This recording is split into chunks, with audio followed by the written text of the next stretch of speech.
Ukraina kembali merilis video kala drone-nya menyerang pasukan Rusia di Mariupol beberapa waktu lalu. Rekamannya diunggah di Telegram pada Senin 9 September 2024. Dalam keterangan unggahan disebutkan, Rusia dijatuhi granat dari drone secara membabi buta. Drone ini dikerahkan oleh Brigade Infanteri bermotor terpisah ke-56 di Mariupol. Akibatnya, pasukan Rusia di dalam parit tewas mengenaskan. Pengepungan Mariupol bermula pada 24 Februari 2022 dan berlangsung hingga 20 Mei sebagai bagian dari invasi Rusia ke Ukraina.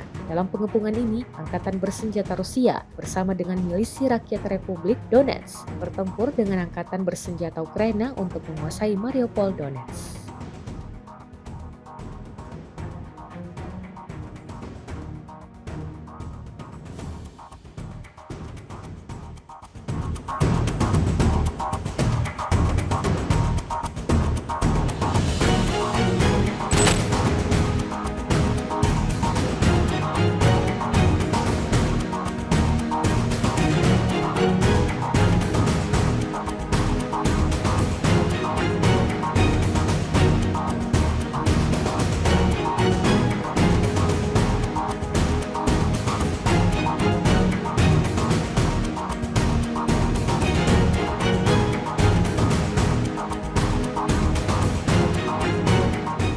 Download Tribun X sekarang, menghadirkan lokal menjadi Indonesia.